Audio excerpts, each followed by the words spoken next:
بسم اللہ الرحمن الرحیم۔ السلام علیکم ورحمۃ اللہ وبرکاتہ۔ میں اپنے تمام معزز اپنے ہم سفر ساتھیوں کو، اپنے پیر بھائیوں، اپنے مریدوں اور اپنے شاگردوں اور جو لوگ میرے ساتھ اس روحانی سفر میں شامل ہیں، ان تمام لوگوں کو اور وہ لوگ جو قدم بقدم پہلے دن سے میرے ساتھ چل رہے ہیں، میں ان تمام لوگوں کو اپنے خانوادے میں، اپنے سلسلے میں، اپنے یوٹیوب چینل پر اور اپنی ویب سائٹ www.drabdulwajidshadili.com پر ایک بار پھر کامیاب رمضان میں خوش آمدید کہتا ہوں اور امید کرتا ہوں کہ آپ تمام لوگ خیریت سے ہوں گے۔ الحمدللہ جو سلسلہ ماہ رمضان المبارک میں ہم نے کامیاب رمضان کا شروع کیا ہے، میں امید کرتا ہوں کہ آپ تمام لوگ اس سے بہت زیادہ استفادہ حاصل کر رہے ہوں گے اور بہت کچھ آپ کو سیکھنے کو مل رہا ہوگا۔ عملیات کی دنیا میں، روحانیت کی دنیا میں خاص اعمال جو میں آپ لوگوں کی خدمت میں پیش کرتا ہوں، جو میرے بزرگوں کے حصے میں آئے، آج میں آپ کو یہ چیز بتاتا چلوں اور آج کا جو ہماری ٹرانسمیشن ہے، اور اس ٹرانسمیشن میں ظاہر سی بات ہے آج جمعے کا دن ہے اور میری طرف سے تمام لوگوں کو جمعہ بھی مبارک ہو، اور اس کے ساتھ ساتھ ہم نے ہر جمعے آپ لوگوں کی آسانی کے لیے، آپ کے شرعی اور آپ کے فقہی معاملات کے لیے، آپ کے سوال اور ان کے جوابات کے لیے ہمارے ساتھ شاہ صاحب مفتی بابر شاہ گیلانی بھی موجود ہیں۔ تو یقیناً آج کا جو ہم نے ٹاپک رکھا ہے شریعت کی زکوٰۃ، اس پہ مفتی سید بابر شاہ گیلانی عالم دین اور علماء حق کے ساتھ ہیں۔ تو انشاءاللہ شریعت کی زکوٰۃ کے متعلق جو آپ کے سوالات ہیں یا جو ہم اسٹوڈیو میں سوالات کو ڈسکس کریں گے، وہ بہت احسن انداز سے اس کے جوابات دیں گے۔ اور اس کے علاوہ ایک ہے شریعت کی زکوٰۃ۔ شریعت کی زکوٰۃ کسے کہتے ہیں اور اس کا کیا فائدہ ہوتا ہے، اور ایک ہوتا ہے اعمال کی زکوٰۃ، یعنی کہ جو ہم عمل کرتے ہیں اس کی زکوٰۃ کیا ہے۔ جس طرح شریعت کی زکوٰۃ کے بارے میں یہ آتا ہے کہ جو شخص اپنی زکوٰۃ اپنے مال میں سے ادا کرتا ہے تو اللہ تبارک و تعالیٰ اس کو صلے میں اس کا مال کو پاک کر دیتا ہے۔ اب ہم نے دنیاوی تحفہ جو اللہ تبارک و تعالیٰ نے ہمیں عطا کیا، جو ہمیں رزق عطا کیا، جو ہمیں مال عطا کیا، ہم نے اس کی زکوٰۃ دے کے اس کو تو پاک کر لیا، لیکن ہم اپنے باطن کو کیسے پاک کریں؟ اعمال کی مراد سے کیا مراد ہے؟ اعمال کی زکوٰۃ سے کیا مراد ہے؟ ہمیں اپنے مال کی تو فکر ہے، ہمیں اپنے مال و اسباب کی تو فکر ہے کہ جس کی ہم نے زکوٰۃ دے کے اس کو محفوظ کر لیا، لیکن اپنی جان کو کیسے محفوظ کرو گے؟ اپنی عزت کو کیسے محفوظ کرو گے؟ اپنی روحانیت کو کیسے محفوظ کرو گے؟ آج ہم بات کریں گے اس خاص اعمال کی زکوٰۃ کہ اعمال کی زکوٰۃ کسے کہتے ہیں۔ اب جیسے کوئی شخص کلام الہی پڑھتا ہے، کوئی شخص سورہ قریش کا عمل کرتا ہے، اگر ہم اس کی زکوٰۃ ادا کرنا چاہتے ہیں تو اس کی زکوٰۃ ادا کرنے سے کیا مراد ہے اور کسے کہتے ہیں، کس طرح زکوٰۃ نکالی جاتی ہے، اور روحانیت کی دنیا میں زکوٰۃ کی اہمیت کیوں ہے اتنی۔ یقیناً اگر میں اعمال کی زکوٰۃ کی اگر میں آپ سے بات کرتا ہوں تو کسی بھی عمل، یعنی کہ کوئی بھی عمل آپ لے لیں اپنا، جیسے سورہ قریش ہے، سورہ فاتح ہے، سورہ اخلاص ہے، سورہ کوثر ہے، سورہ یاسین ہے، بزرگان دین نے ریاضتیں کر کے ان اعمال کا نصاب نکال کے اس کی ایک خاص کیلکولیشن، ایک تعداد نکالی۔ اچھا، اس تعداد کو جو آپ پڑھتے ہو، یعنی کہ اس کی زکوٰۃ جو آپ نکالتے ہو، اس کی زکوٰۃ آپ کو اور آپ کی روحانیت کو اور آپ کے باطن کو پاک کرتی ہے۔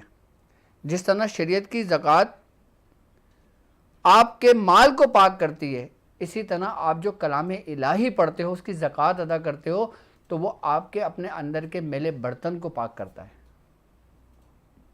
آپ کے قلب کو پاک کرتا ہے، آپ کے قلب کو صاف کرتا ہے۔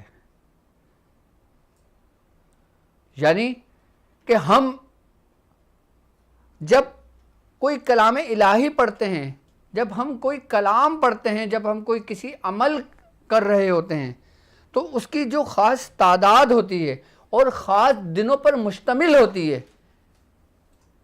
مطلب اگر میں بات کروں کہ زکوٰۃ کی تعداد ہم کس طرح تعین کرتے ہیں، کہ جیسے مثال کے طور پہ اگر میں بات کرتا ہوں سورہ قریش کی، کہ سورہ قریش میں اگر دیکھیں تو 4 آیتیں ہیں، اب ان کے مختلف حروف ہیں، اب ان حروفوں کی تعداد ہے، اب ان حروفوں کی تعداد کے ساتھ اس میں کتنے موکلان ہیں ان کی تعداد ہے، کتنے ایوان ہیں ان کی تعداد ہے، اس میں کتنے فرشتے ہیں ان کی تعداد ہے۔ اب ہم تعداد کا تعین ایسے کرتے ہیں کہ کبھی ہم حروفوں کے عدد کے ذریعے ہم زکوٰۃ صغیر ادا کرتے ہیں، پھر ہم اس حروفوں کی تعداد کے ساتھ موکلان کے حروفوں کی تعداد نکال لیتے ہیں، ان موکلان کی جو اس کے ماتحت ہوتے ہیں، تو ہم اس کی زکوٰۃ کبیر ادا کرتے ہیں۔ پھر ہم موکلان، ایوان اور فرشتوں کے حروفوں کی تعداد کو ملا کر، پھر جب ہم حروفوں کی تعداد کو ملا کر ایک خاص نصاب کے ذریعے اس کی تعداد کا تعین کرتے ہیں، تو ہم زکوٰۃ اکبر ادا کرتے ہیں۔ اب ان تمام زکوٰۃ سے مراد یہ ہوتا ہے کہ فائدہ اس کا یہ ہوتا ہے کہ آپ جس نیت سے وہ کام کر رہے ہوتے ہیں اس میں اللہ تبارک و تعالیٰ برکت ڈال دیتا ہے۔ اب جیسے شریعت کی زکوٰۃ کا یہ قانون ہے کہ آپ 2.5% زکوٰۃ ادا کریں گے،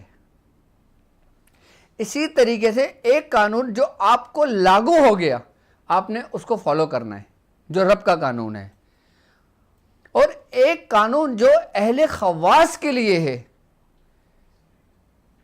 اہل سلوک کے لیے ہے، جو کسی نہ کسی عمل کی صورت میں ہے، وہ یقیناً اس کے محبوب نے ترتیب و تعلیم کی ہے، کہ جیسے سورہ یاسین ہے، کہ جیسے سورہ رحمان ہے، اس کے پڑھنے کا طریقہ، اس کی کتنی تعداد میں پڑھا جائے گا اور کتنے دن پڑھا جائے گا، اس میں کس چیز کا خیال رکھا جائے گا، اس میں کیا کیا پابندیاں ہوں گی، اس میں کیا چیز آپ کو ترک کرنی ہوگی، کیا چیز آپ نے اپنانی ہوں گی، یہ سب کے سب آپ کے روحانیت کی زکوٰۃ کے زمرے میں آتا ہے۔ اس کو صحیح طریقے سے ادا کر لینے کا نام زکوٰۃ ہے۔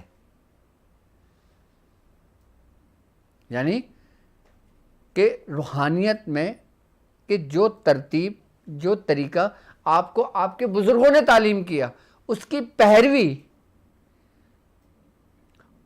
پیروی کے بعد پھر اس میں جو آپ کو صلہ ملتا ہے، اس کے جو انعامات ملتے ہیں، وہ کس صورت میں ہوتے ہیں کہ آپ سے آپ کا رب راضی ہو جاتا ہے،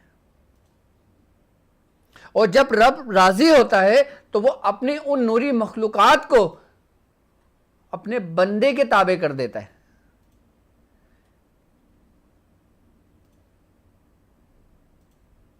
تو یہ تھی ہماری روحانیت کی زکوٰۃ کا تھوڑا سا خلاصہ، کہ میں سمجھتا ہوں جس کا سمجھنا آپ لوگوں کے لیے ضروری ہے۔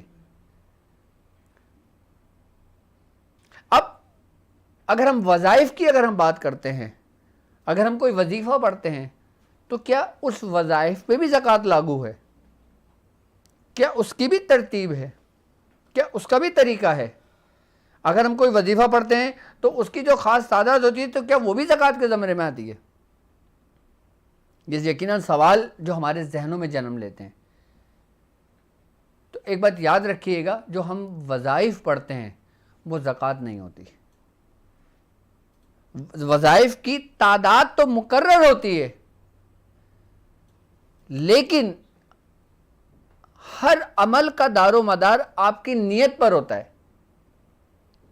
ہم وظائف پڑھتے ہیں، ہمیں وظائف کی اجازت ہوتی ہے، تعلیم کیا جاتا ہے، ایک ترتیب اور خاص طریقہ بتا دیا جاتا ہے کہ آپ نے اتنے دنوں تک یہ وظیفہ پڑھنا ہے، آپ کا کام ہو جائے گا۔ آپ کسی روزگار کے لیے پڑھ رہے ہیں، اولاد کے لیے پڑھ رہے ہیں، رشتے کے لیے پڑھ رہے ہیں، اور میں نے اکثر عموماً دیکھا ہے ایسے لوگوں کو کہ جو رزق کے معاملات میں وظائف کے پیچھے ہاتھ دھو کر پڑ جاتے ہیں. کبھی کسی نیٹ ورک پہ دیکھا وہ کر لیا, پھر کسی نیٹ ورک پہ دیکھا وہ پڑھ لیا, ڈاکٹر صاحب نے بتایا وہ پڑھ لیا, فلاں نے بتایا وہ پڑھ لیا, فلاں نے بتایا وہ پڑھ لیا. اس طرح بھی وظائف نہیں کرنے چاہیے. اس طرح سے وظائف پڑھ لینے سے بھی انسان رجت کا شکار ہوتا ہے. اور یہاں تک کہ سرکار دو عالم صلی اللہ علیہ وآلہ وسلم نے منع فرمایا ہے. کس کو منع فرمایا آپ نے؟ کہ وظائف کو ترک کرنے والا, اعمال کو ترک کرنے والا, ورد و وظائف اور ذکر و اذکار کو ترک کرنے والا, آپ نے سخت الفاظوں میں اس کو منع فرمایا ہے. میں کہتا ہوں نا کہ اگر آپ کوئی وظائف پڑھتے ہیں آپ کا کام ہو جاتا ہے, آپ وظائف چھوڑ دیتے ہیں, ایسا ہی ہے نا. تو ہم جب وظائف پڑھتے ہیں, وظائف ہمارا کام ہو جاتا ہے, تو ہمیں وظائف کو ترک نہیں کرنا چاہیے. چاہے ہم اس کو 1 مرتبہ پڑھ لیں, چاہے 3 مرتبہ پڑھ لیں, چاہے 7 مرتبہ پڑھ لیں. اس کا فائدہ یہ ہوتا ہے کہ آنے والے وقتوں میں اس وظائف کی بھی آپ کو اجازت ہو جاتی ہے, اور اس کے ساتھ ساتھ جب آپ اس کی تکرار کر رہے ہوتے ہیں تو اس کی بھی روحانیت آپ سے مانوس ہو جاتی ہے. اسی لیے بزرگان دین منع فرماتے ہیں کہ کسی بھی وظیفے کو ترک نہیں کرنا چاہیے. اگر مجبوراً ترک کرنے کی ضرورت ہو تو پھر اس کا ترتیب بزرگوں نے بتائیں کہ مثال کے طور پہ ایک شخص نے تقریباً 100 کی تعداد میں وظیفے پڑھے تھے. اب اس کو یاد نہیں ہے اس نے کیا کیا وظیفے پڑھے, لیکن اس نے ترک کر دیے. اب وہ کیا کرے؟ اچھا, بعض اوقات انسان ایسا ہوتا ہے کہ وہ اچھے کے چکر میں جو نا اور مصیبت میں گرفتار ہو جاتا ہے. وہ کہتے ہیں نا کہ میں خود ہی مصاہب میں گرفتار ہوا ہوں. تو جو خود ہی ہے نا, تو اس کو پھر صحیح کرنے کے لیے ہمیں کوئی وظیفہ پڑھنے کی ضرورت نہیں پڑے گی, بلکہ ہمیں وہ عمل کرنے کی ضرورت پڑے گی جو ہمارے بزرگوں نے فرمایا ہے. اب مثال کے طور پہ ایک شخص بڑا پریشان ہے, اب وہ سمجھتا ہے کہ کسی نے مجھ پہ جادو کر دیا, لیکن اصل میں اس پہ جادو نہیں ہے. اصل میں اس نے جو کچھ بھی پڑھا ہے نا, وہ معاملات کو چھوڑنے کی وجہ سے وہ مصائب میں گرفتار ہوا. تو لوگوں کو چاہیے کہ اگر وہ اس زمرے میں ہیں تو وہ ایک پانی کا گلاس رکھیں, کچھ میٹھا بنوا لیں یا میٹھا لے آئیں. اگر میٹھا کچھ بھی نہیں ہے تو گڑ رکھ لیں, گڑ نہیں ہے تو چینی رکھ لیں, کچھ بھی میٹھی چیز رکھ لیں. آپ پوری فاتحہ پڑھیں, آئی بات سمجھ میں, اور جو عمل آپ کو یاد ہو یاد ایک دفعہ پڑھ لیں, جو عمل یاد نہیں ہے اس کو چھوڑ دیں, لیکن نیت یہی کریں کہ میں اس کو واپس لوٹا رہا ہوں. پھر اس کے بعد پھر سرکار دو عالم صلی اللہ علیہ وآلہ وسلم کی بارگاہ میں پیش کریں, اس کے بعد تمام انبیاء کرام کی, اس کے بعد تمام اولیاء کرام کی, اور بالخصوص سیدنا شیخ عبد القادر جیلانی رضی اللہ تعالیٰ عنہ کی آپ کو لوٹا دیں. اس کے بعد پھر تمام اولیاء کرام کو پہنچائیں, اس کے بعد پھر 2 رکعت نماز نفل پڑھیں.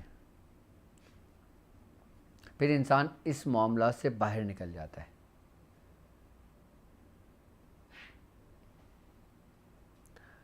تو اب ظاہر سی بات ہے, میرے ساتھ اس وقت اسٹوڈیو میں ہمارے ٹرانسمیشن میں کامیاب رمضان کی الحمدللہ اس میں ہمارے ساتھ شریک ہیں سید مفتی بابر شاہ گیلانی, اور ان سے آپ لائیو کال کے اپنے مسائل بھی شیئر کر سکتے ہیں.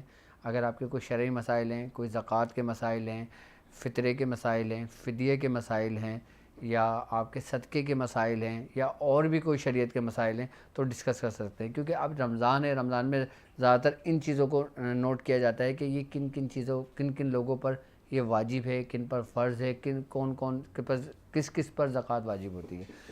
تو ہم سید مفتی بابر شاہ گیلانی, مفتی سید بابر شاہ گیلانی, السلام علیکم ورحمۃ اللہ وبرکاتہ. وعلیکم السلام ورحمۃ اللہ وبرکاتہ. ماشاء اللہ آپ نے ٹائم دیا, اور ہمارے کامیاب رمضان کی میں آپ کی شخصیت زینت بنی ہماری. اور ماشاء اللہ آپ تو ویسے بھی عام دنوں بھی قدم بقدم میرے ساتھ ہیں. شریعت کے رنگ, علماء کے سنگ, لوگوں کو آپ کا چہرہ بخوبی یاد ہے, اور لوگ آپ کو سننا پسند کرتے ہیں, اور لوگ آپ کی باتوں کو بہت اہمیت دیتے ہیں, اور لوگ آپ کی بہت تعریف کرتے ہیں. کیونکہ اکثر و بیشتر میری ویڈیوز کے اندر جو ہمارے آپ کے ساتھ شریعت کے رنگ علماء کے سنگ ہوئی ہے, تو اس میں نے کامنٹس میں نے خود پڑھے کہ ماشاءاللہ لوگ آپ سے بہت محبت رکھتے ہیں. اور ایک محبت کی خاص وجہ آپ کی یہ بھی ہے کہ آپ اہل سادات گھرانے سے ہیں, آپ ماشاءاللہ سید ہیں. تو ایک لوگوں کی محبت یہ بھی ہے, کیونکہ ظاہر سی بات ہے یہ ایک ایسی محبت ہے کہ اس کے بغیر ساری محبتیں بیکار ہیں. سبحان اللہ، یہ سب آپ کی محبت ہے. اور میں نے بھی ایک کمنٹ پڑھا، انہوں نے کمنٹ میں لکھا تھا کہ ایسا شاگرد ہو کہ استاد خود تعریف کر رہا ہے کہ یہ میرا شاگرد ہے. استاد کو آپ پر ناز ہے، اور وہ دعا کر رہے تھے کہ اللہ ہمیں بھی ایسا بنائے کہ ہمارا استاد ہماری تعریف کرتا ہو. اور یہ سب آپ کی شفقت ہے، آپ کی محبت ہے، آپ کی محنت ہے. اور جس طرح سے آپ نے یہ رمضان کا سلسلہ شروع کیا ہے، کامیاب رمضان، تو اللہ عز و جل آپ کو دنیا و آخرت میں کامیاب کرے. آمین اور آمین. واقعی یہ کامیاب آپ نے ٹرانسمیشن شروع کی ہے. بہت دل باغ ہوا یہاں پر آ کر. پہلے تو خیر میں 5 دن آپ کو لائیو دیکھتا رہا اور دل خوش ہوتا رہا. جب یہاں پر آیا ماشاءاللہ کیا بہترین سیٹ ہے، اور سیٹ کی زینت آپ ہیں تو اور 4 چاند لگ گئے اس کی خوبصورتی میں ماشاءاللہ.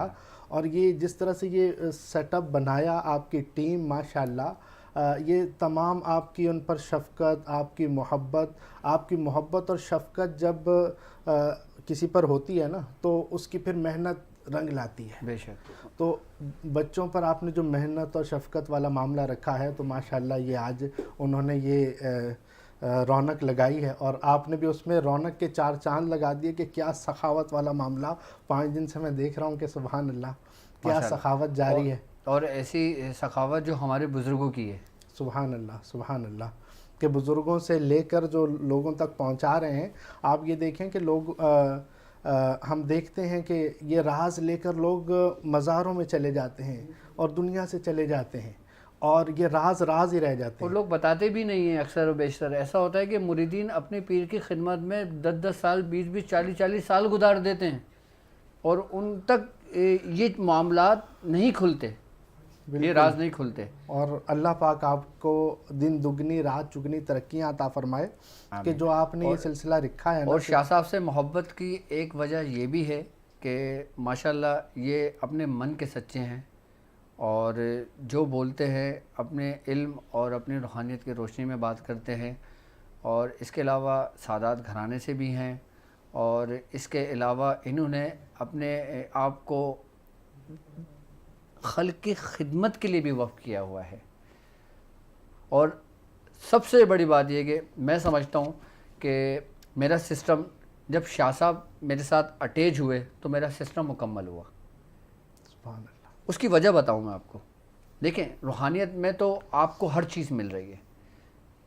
اب میں چاہتا ہوں کہ میرے اس سسٹم کے اندر جو شریعت کے مسائل ہیں، طریقت کے مسائل تو ڈسکس ہو رہے ہیں، جو شریعت کے مسائل ہیں، جو فقہی مسائل ہیں، اس کے لیے جب شاہ صاحب میرے سسٹم سے جڑے، میرے ساتھ جڑے، تو اس سسٹم کو، اس ادارے کو، شاذلی اسلامک سینٹر کو 4 چاند لگ گئے.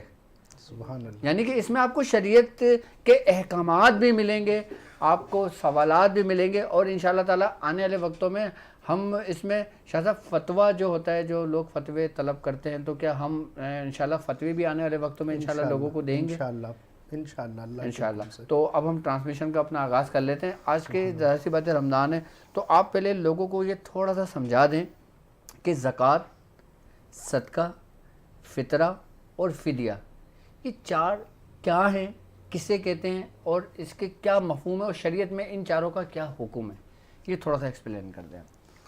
بسم اللہ الرحمن الرحیم. سرکار عالم صلی اللہ تعالیٰ علیہ وسلم نے ارشاد فرمایا کہ بنی الاسلام علی 5، کہ اسلام کی بنیاد 5 چیزوں پر رکھی گئی ہے. شہادت ان لا الہ الا اللہ وان محمد رسول اللہ صلی اللہ علیہ وسلم، کہ اس بات کی گواہی دینا، یہ اسلام کا پہلا رکن ہے کہ اس بات کی گواہی دینا کہ اللہ کے سوا کوئی عبادت کے لائق نہیں ہے، اور محمد صلی اللہ علیہ وسلم اللہ کے رسول ہیں. یہ اسلام کا پہلا رکن ارشاد فرمایا. اقامت الصلاۃ، کہ نماز قائم کرنا، یہ اسلام کا دوسرا رکن ارشاد فرمایا. تیسرا رکن ارشاد فرمایا ایتاء الزکاۃ، کہ زکوٰۃ کو ادا کرنا. اور اس کے بعد سرکار عالم صلی اللہ علیہ وسلم نے ارشاد فرمایا والحج، اور حج، یہ چوتھا رکن ہے. اور 5واں رکن ہے صوم رمضان، کہ رمضان المبارک میں فرض روزے رکھنا، یہ 5 چیزیں ہیں جس پر اسلام کی بنیاد رکھی گئی۔ میں سب سے پہلے تو اس بنیادی چیزوں کو عرض کروں گا، اس کے بعد آپ کے سامنے یہ صدقے کے حوالے سے عرض کروں گا، کیونکہ اسی میں ان تمام چیزوں کا جواب ہمیں مل جائے گا۔ آپ دیکھیں کہ اسلام میں داخل ہونے کے بعد مطلب اللہ کی وحدانیت اور رسول پاک صلی اللہ تعالیٰ علیہ وسلم پر کی رسالت پر اقرار باللسان و تصدیق بالقلب کے ساتھ جب ہم اپنا اسلام مکمل کرتے ہیں تو پہلے سرکار عالم صلی اللہ علیہ وسلم نے اس کے فوراً بعد فرمایا اقامت الصلاۃ، کہ نماز قائم کرنا، اور اس کے فوراً بعد ارشاد فرمایا کہ ایتاء الزکاۃ، کہ زکوٰۃ ادا کرنا۔ اب آپ یہ دیکھیں کہ اسلام جب مکمل ہو جاتا ہے تو آپ نماز سب سے پہلے ارشاد فرما رہے ہیں، دوسرا رکن ہے، اور اس کے بعد اس کے ساتھ ساتھ یہ نماز جو ہے یہ آپ کی بدنی عبادت ہے، اور زکوٰۃ جو ہے یہ آپ کی مالی عبادت ہے۔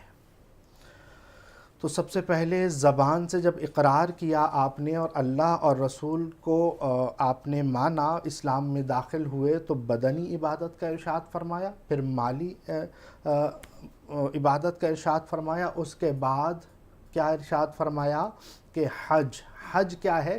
حج جو ہے یہ مالی بھی ہے اور بدنی بھی ہے، کہ جو استطاعت رکھتا ہے، مالدار ہے اور صحت مند ہے تو وہ یہ عبادت کر سکتا ہے کہ وہ مالی طور پر بھی عبادت کرے گا اور اس کے بعد بدنی بھی عبادت کرے گا۔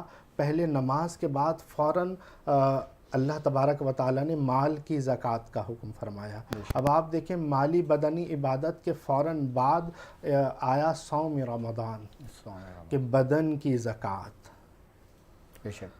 تو یعنی کہ ان 5 ارکان میں اللہ تبارک و تعالیٰ نے اپنے بندے کو مکمل کر دیا، پورا کر دیا اللہ عز و جل نے۔ تو اب یہ جو ہے، اب دیکھیں کہ سب سے پہلے ہمارا جو آپ نے جو سوال کیا زکوٰۃ کے حوالے سے، تو یاد رکھیں کہ یہ مالی عبادت ہے، اور جو آپ نے 3-4 چیزیں ارشاد فرمائیں، جیسے فطرہ فرمایا ہے آپ نے، فدیہ فرمایا ہے، زکوٰۃ فرمایا ہے، صدقہ، یہ کیا چیزیں ہیں؟ تو یہ سب صدقات ہیں۔ صدقہ 2 قسم کا ہے، ایک تو صدقہ ہے نافلہ، جس کو دیا جائے تو ثواب ہے، اور اگر نہ دیا جائے تو ثواب نہیں ہے، جیسے نفل پڑھنا انسان پر واجب تو نہیں۔ اچھا، یہ نافلہ نفل سے ہے؟ جی ہاں، کہ یہ اچھا، میں اب آپ لوگوں کی طرف سے شاہ صاحب سے سوال کروں گا کہ آپ جتنے بھی لوگ سمجھ رہے ہیں، آپ لوگوں کے ذہنوں میں جو سوال ہیں، میں وہ سوال اب شاہ صاحب سے کروں گا انشاءاللہ، سبحان اللہ، تاکہ آپ لوگوں کی بھی اصلاح ہوتی رہے۔ تو صدقہ نافلہ جیسا کہ نفل پڑھے جاتے ہیں اللہ کا قرب حاصل کرنے کے لیے، اسی طرح نفلی صدقات دیے جاتے ہیں اللہ تبارک و تعالیٰ کا قرب حاصل کرنے کے لیے، جیسا کہ حدیث مبارکہ میں ہے کہ اپنے مریضوں کا علاج صدقے سے کرو۔ وہ جو صدقہ ہے وہ صدقہ نافلہ ہے، کہ جب ہم صدقہ دے رہے ہوتے ہیں تو پھر اللہ کے قریب ہو جاتے ہیں، اور پھر بلائیں، صدقہ بلاؤں کو ٹالتا ہے۔ وہ کون سا صدقہ ہے؟ وہ نافلہ صدقے کے بارے میں ہے، کہ جس کو دینا اللہ عز و جل نے فرض نہیں قرار دیا، لیکن اس کی اتنے فائدے ہیں کہ اگر ہم اپنی زندگی میں صدقات کو لازم قرار دے دیں تو پھر ہماری زندگی بہت ہی آسان ہو جائے گی اللہ کے حکم سے۔ اور صدقہ نافلہ کے بعد ہے صدقہ واجبہ۔ واجبہ کیا ہے؟ کہ واجب کا جو لفظ ہے وہ بعض اوقات اطلاق ہوتا ہے فرض پر بھی، جیسا کہ جس کو اللہ عز و جل نے لازم قرار دے دیا۔ اب زکوٰۃ بھی 2 قسم کی ہے۔ اب دیکھیں، زکوٰۃ ایک ہے مال کی زکوٰۃ، صحیح، اور دوسری ہے افراد کی زکوٰۃ۔ ایک مال کی زکوٰۃ ہے اور ایک افراد کی، اچھا، گھر کے جو افراد ہیں ان کی زکوٰۃ ہوتی ہے۔ یہ جو میں بیان کر رہا ہوں یہ البدائع والصنائع سے آپ کے سامنے بیان کر رہا ہوں۔ اچھا، ماشاء اللہ، کہ یہ بتایا گیا کہ زکوٰۃ 2 قسم کی ہے۔ ایک جو ہے وہ مال کی زکوٰۃ ہے، جو کہ سونا چاندی اور ہمارے مال پر ہے۔ افراد کی کیا زکوٰۃ ہے؟ افراد کی زکوٰۃ جیسے صدقہ فطر ہے، صدقہ فطر ہے. جی ہاں. ٹھیک ہے. اچھا، زکوٰۃ جو فرض زکوٰۃ اللہ تبارک و تعالیٰ نے ہم پر فرض قرار دی ہے، وہ زکوٰۃ وہ ہے کہ جو کہ اپنے مال میں سے مختص جو اللہ عز و جل نے چند شرائط رکھی ہیں کہ زکوٰۃ کی فرضیت کی شرائط پانے کے بعد اس مال میں سے اپنی تمام نفع، مطلب اس سے اب ہم نفع حاصل نہیں کر سکتے، میں تعریف کی بھی آپ کو تھوڑا سا سمجھاتا جاؤں کہ اس مال میں سے اپنا نفع ختم کر دیا جائے. اب آپ اس سے نفع نہیں حاصل کر سکتے. زکوٰۃ کی تعریف بتا رہا ہوں کہ جو اللہ نے مقرر کر دی، ایسا مال جس میں سے اپنا تمام نفع ختم کر کے اللہ کی رضا کے لیے کسی مسلمان مستحق کو دے دیا جائے جو کہ ہاشمی نہ ہو اور ہاشمی کا آزاد کردہ غلام نہ ہو. اچھا، ایک تو ہے ہاشمی کو اور ایک ہاشمی کے آزاد کردہ غلام، جی اس پہ بھی زکوٰۃ وہ نہیں ہے. جی، یہ ہاشمی خاندان کا اعجاز ہے اور اللہ تبارک و تعالیٰ نے ان کی انفرادیت رکھی کہ ان کو زکوٰۃ ان پر بھی نہیں ہو سکتی ہے اور ان کے جو غلام ہیں ان پر بھی زکوٰۃ نہیں ہو سکتی اللہ ہے. اکبر. مطلب یہ لازم یہ شرائط میں ہے کہ وہ مسلمان مستحق تو ہو. اگر یہ سید اور ہاشمی بھی فرق ہے. سید ہو ہاشمی، مطلب ہر سید جو ہے وہ ہاشمی ہے، ہر سید ہاشمی ہے لیکن ہر ہاشمی سید نہیں ہے. ہر ہاشمی سید نہیں ہے. اچھا، اس نقطے کو تھوڑا سا آپ کو سمجھنے کی ضرورت ہے. جب زکوٰۃ کے معاملات آتے ہیں تو اس نقطے کو ذرا آپ شاہ صاحب سمجھیں، بڑے احسن انداز سے سمجھا رہے ہیں کہ ہر سید ہاشمی ہے. بالکل صحیح. جیسے ہر باپ مرد تو ہوتا ہے لیکن ہر مرد باپ نہیں ہوتا. یہ عموم خصوص مطلق کی نسبت ہے، منطق میں اس کو ہم پڑھتے ہیں. ٹھیک ہے. تو مطلب یہ ہے کہ حضرت عبد المطلب کی اولاد جو ہے وہ بنو ہاشم ہیں. بہار شریعت میں یہ علامہ امجد علی اعظمی رحمۃ اللہ تعالیٰ علیہ نے بڑا تفصیلی بیان کیا کہ جو عبد المطلب کی اولاد ہیں وہ بنو ہاشم ہیں. ان کی اولادیں ہاشمی کہلائیں گی سوائے ان لوگوں کے جنہوں نے اسلام کی اعانت نہیں کی بلکہ اسلام کی دشمنی میں سامنے آئے، جیسا ابو لہب. قرآن نے ان کے بارے میں کہہ دیا کہ تبت یدا ابی لہب و تب. تو یہ آپ کے سامنے بیان کیا کہ مسلمان مستحق ہونا ضروری ہے. تو زکوٰۃ کو ان لوگوں کو دیا جائے جو کہ مستحق ہیں. اللہ عز و جل نے جو ہم پر لازم قرار دیا ہے، جو شرائط ہیں وہ میں آپ کے سامنے عرض کروں گا. اور جو یہ زکوٰۃ کا مختصر سمجھایا، اس کی تفصیل میں آگے لے کر آؤں گا. زکوٰۃ کے بعد آپ نے صدقہ فطر کا کہا تھا. زکوٰۃ اور صدقہ فطر میں دونوں چیزیں آ جائیں گی.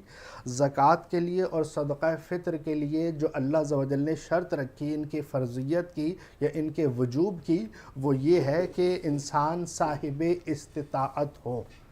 صاحب استطاعت ہو. وہ مسلمان صاحب استطاعت ہوگا تو اس پر زکوٰۃ واجب ہوگی، اس پر فطرہ واجب ہوگا. لیکن زکوٰۃ کے لیے جیسا کہ ہمیں عام معلوم ہے کہ زکوٰۃ کی فرضیت کے لیے صاحب استطاعت ہونے کے لیے 7.5 تولہ سونا اور 52.5 تولہ چاندی، مطلب یا 7.5 تولہ سونا ہو یا 52.5 تولہ چاندی ہو یا ان کی مقدار رقم ہو یا مال تجارت ہو.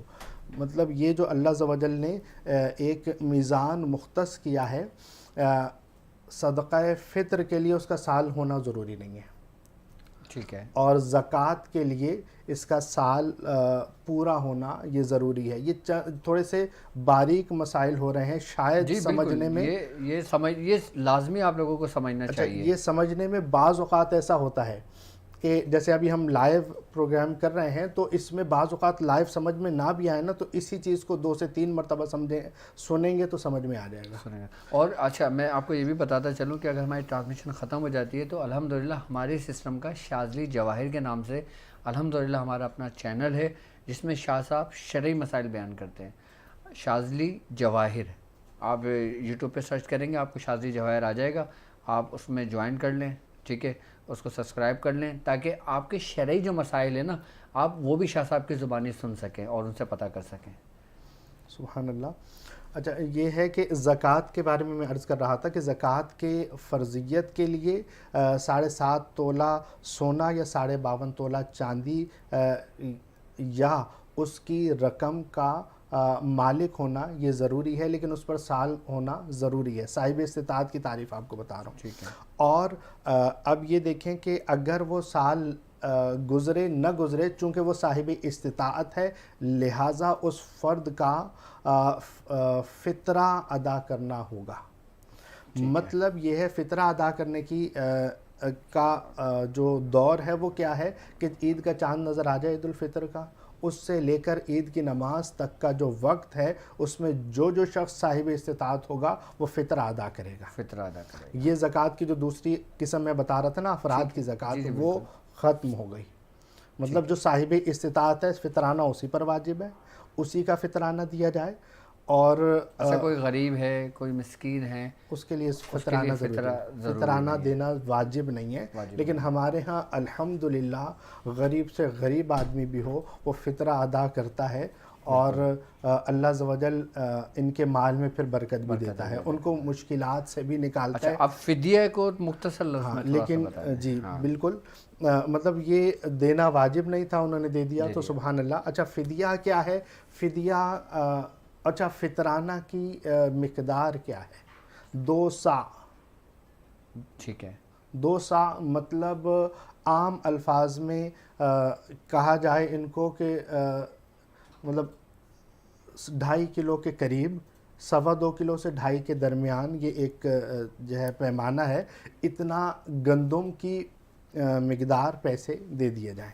ٹھیک ہے، جیسا کہ آج اگر پاکستان میں دیکھا جائے تو ہمارے علماء نے اس کو 170 روپے اور بعض نے 180 روپے اس کی قیمت بتائی کہ اتنے فطرانہ دیا جائے اس سال۔ اس سال کا فطرانہ جو ہے وہ 170 اور 180 روپے اپنی مطلب کم سے کم ہے، اور زیادہ پھر جو ہے وہ آپ یہ 2 سا ہیں، 2 سا کشمش کی ادا کرنا چاہیں، 2 سا کھجور کی ادا کرنا چاہیں، 2 سا جس چیز کے بھی ادا کرنے چاہیں تو اس کی رقم، لیکن سب سے کم چونکہ گندم کی ریٹ ہیں تو گندم کے ریٹ 180 روپے۔ اچھا فطرانہ کی ہی مقدار فدیہ دیا جائے۔ فدیہ کب دیا جاتا ہے؟ جب رمضان کا روزہ نہ رکھا جائے کسی شخص سے، جیسے کہ اللہ عز و جل نے اجازت عطا فرمائی ہے کہ جب کوئی مریض ہو تو اس کے لیے روزہ نہ رکھے اور اس کی جو تعداد ہے وہ کسی دوسرے دنوں میں پوری کر لے۔ اچھا دوسرے دنوں میں تعداد پوری کرنے کی اس میں ہمت نہیں ہے کیونکہ وہ بھی بیمار ہے۔ جی اب ظاہر سی بات ہے جب انسان بیمار ہے تو اللہ تعالیٰ سے شفا دے، لیکن اگر پھر وہ رمضان گزرنے کے بعد اس میں ہمت نہیں ہوتی تو اس کنڈیشن میں کیا کرے پھر وہ؟ جی اسی صورت میں فدیہ دے گا، اس کے علاوہ نہیں دے گا۔ جیسا کسی کو بخار ہو گیا یا کوئی بھی وجہ ہو گئی کہ وہ روزہ نہیں رکھ پاتا اور اگلے ہی مہینے وہ صحت مند ہو گیا، وہ کہے نہیں میں روزہ نہیں رکھتا فدیہ دے دوں گا، ایسا نہیں ہو سکتا۔ ایسا نہیں ہو سکتا۔ فدیہ صرف اس شخص کا دیا جائے گا کہ جس کا اب روزہ نہیں رکھا جا سکتا، جیسا کہ اتنا بزرگ ہو گیا کہ اب وہ روزہ نہیں رکھ پاتا ہے، اور روزہ نہیں رکھ، اور یہ جس کو روزہ چھوڑنا ہے نا اس کے لیے بھی لازمی ہے کہ طبیب حاذق اس کے بارے میں کہے کہ وہ روزہ نہیں رکھ سکتا۔ اب طبیب حاذق کون ہے؟ طبیب حاذق وہ ہے جو قرآن و سنت کو جاننے والا ہو، اور دوسری شرط اس کی ہے کہ اس کے پاس آنے والے اکثر مریض شفا پاتے ہوں۔ ہر کوئی ایرا غیرہ اٹھ کر یہ نہیں کہہ سکتا کہ جناب آپ روزہ نہ رکھیں، بالکل، کہ جناب پانی آپ کو زیادہ پینا آپ روزہ نہیں رکھ اچھا سکتے۔ فدیے کی رقم جو مقرر کی گئی ہے ہمارے اہل سنت و جماعت وہ میں، 2 سا ہے، وہی 2 سا جو مطلب آسانی کے لیے آپ کو بتا دوں جو فطرانے کی رقم ہے وہی مقدار ہے۔ اچھا اس میں ایک چیز اور آپ مد نظر رکھیں اور اس چیز کو یاد رکھیں کہ اگر آپ زکوٰۃ نکالتے ہیں تو زکوٰۃ کے سب سے پہلا جو آپ کو حکم دیا گیا ہے نا، جو مستحق ہیں وہ آپ کے اپنے رشتہ دار ہیں، یعنی کہ جو آپ کے بلڈ ریلیشن ہیں، سب سے پہلا حق زکوٰۃ کا ان کا ہے۔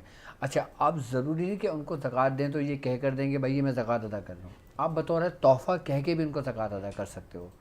آپ دل میں نیت ہے کہ آپ زکوٰۃ ادا کر رہے ہیں، سب سے پہلا حق کس کا ہے؟ آپ کے رشتہ داروں کا۔ اس کے بعد جو آپ کے زکوٰۃ کا حق ہے وہ آپ کے احباب کا ہے۔ یعنی کہ آپ کے رشتہ داروں میں ہے وہ. ایک تو آپ کا فرسٹ کزن، پھر سیکنڈ کزن، پھر آپ کے رشتہ دار. اب رشتہ دار کے بعد بھی رشتہ داروں میں بھی کوئی نہ ہو تو پھر آپ اپنے پڑوس میں دیکھیں، پھر پڑوس کے بعد آپ اپنے محلے میں دیکھیں، اس کے بعد بھی اگر کچھ بچتا ہے تو پھر آپ پھر دوسرے مسکینوں کو، پھر غریبوں کو دیکھیں، ان کو دیکھیں. تو یہ چیزیں لازمی مد نظر رکھنی چاہیے انسان کو. یہ نہیں کہ آپ کا، آپ مثال کے طور پہ آپ کی بہن وہ بڑے خستہ حال میں رہ رہی ہے، آپ کا بھائی بڑے خستہ حال میں رہ رہا ہے، اس کو ضرورت ہے. اب آپ زکوٰۃ بانٹ رہے ہیں فلاں ادارے کو، فلاں ادارے کو، فلاں اس کو، فلاں اس کو، تو شاہ صاحب ایسے معاملے میں کیا حکم ہے؟ کیا زکوٰۃ ادا ہو جائے گی؟ اب مثال کے طور پہ آپ کے گھر کے اندر ایک بھائی اندھیرے میں رہ رہا ہے، اس کا بجلی کا بل نہیں بھرا ہوا، اس کے گھر میں صحیح طریقے سے وہ نہیں ہے، بچوں کی فیس نہیں بھر پاتا. ایک بھائی ویل سیٹ ہے، اب وہ زکوٰۃ لوگوں کو بلا بلا کے بانٹ رہا ہے، اس کا بھائی، اس کا مستحق بھائی منہ سے بھی نہیں کہہ سکتا کہ یار تم میری مدد کر دو. کیونکہ بعض غیرت ہوتی ہے، بعض ضمیر ہوتے ہیں انسانوں کے کہ وہ نہیں کرتے، لیکن بھائیوں کو سوچنا چاہیے ایسے میں شریعت کیا حکم دیتی ہے. بسم اللہ الرحمن الرحیم. شریعت تو سب سے پہلے فرماتی ہے کہ الحق للقریب ثم للبعید، کہ پہلے حق قریب والوں کا ہے، اس کے بعد دوسرے لوگوں کا ہے. تو اب ضرور آپ قریب کو چھوڑ کے دوسروں کو دینا شروع کر دو، اس میں کیا ہے؟ تو یہ حق تلفی تو ہے. اور کیا قبولیت کا باعث ہے؟ قبولیت تو شرعاً فتویٰ تو یہی دیا جاتا ہے کہ قبول تو اللہ نے کرنا ہے، زکوٰۃ ضرور شرعاً ادا تو ہو جائے گی، لیکن تقویٰ کے قریب یہی ہے کہ آپ تقویٰ کے قریب ہے یہ. سبحان اللہ. آپ اپنے پہلے قریب والوں کو دیکھیں، اس کے بعد دوسروں کو دیکھیں. لیکن ایک چیز آپ کو ضرور عرض کروں کہ چند اپنے قریبی لوگ ایسے ہیں کہ جن کو دینے سے زکوٰۃ ادا نہیں ہوگی. اچھا، وہ قریب رشتے بتائیں. اصول و فروع. ٹھیک ہے، تھوڑا سا اس کو ایکسپلین کر دیں تاکہ سمجھنے والوں کو آسانی ہو جائے. اصول و فروع جو آپ کی اصل ہے، جو آپ کی فرع ہے، مطلب جو آپ کی اصل ہے وہ آپ کے ماں باپ ہیں. بالکل آپ کے ماں باپ ہیں تو آپ اپنے ماں باپ کو زکوٰۃ نہیں دے نہیں سکتے. دے سکتے. اور اصل کیا ہے؟ ان کی اصل کیا؟ ان کے ماں باپ. ان کی اصل کیا ہے؟ ان کے ماں باپ. تو جو ان کے ماں باپ یا ان کے ماں باپ ہیں تو وہ آپ کی تمام لوگ آپ کی اصل ہیں. آپ کے نانی نانا، آپ کے دادی اور آپ کے دادا، آپ ان کو بھی زکوٰۃ نہیں دے سکتے. ان کے والدین کو بھی زکوٰۃ نہیں دے سکتے. ان کے والدین کو بھی. یہ آپ کے سب اصل میں ہیں. ٹھیک ہے. اور آپ کی فرع کیا ہے؟ آپ کے بچے، ان کے بچے، ان کے بچے، ان کو بھی نہیں دے سکتے. ان کو بھی زکوٰۃ نہیں دے سکتے. مطلب آپ اپنے بچوں کو زکوٰۃ نہیں دے سکتے، بچوں کے بچوں کو بھی زکوٰۃ نہیں دے سکتے. وہ آپ کی فرع ہے. اچھا، آپ اپنے بھائی کو دے سکتے، بھائی کو زکوٰۃ دے سکتے ہو، بہن کو زکوٰۃ دے سکتے ہو، بالکل دے سکتے ہیں. ماموں کو، چچا کو، ان کو زکوٰۃ ادا کر سکتے. جی ہاں، اپنے اصول و فروع کے علاوہ. اور یہ دیکھا جائے یعنی کہ جو آپ کی زیر کفالت ہے.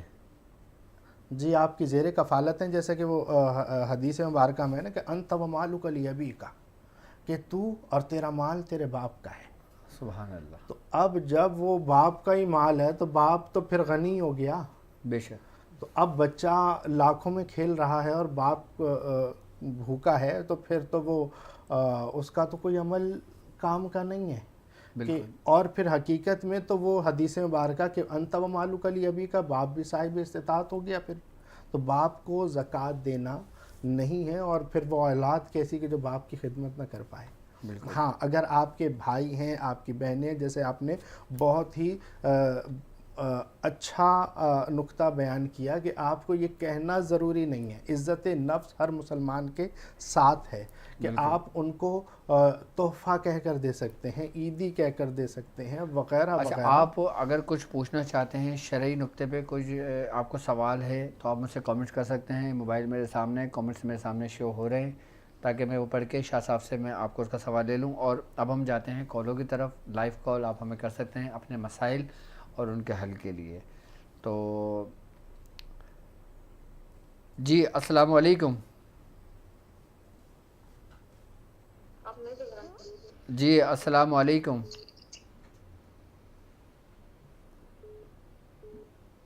جی السلام علیکم. السلام علیکم.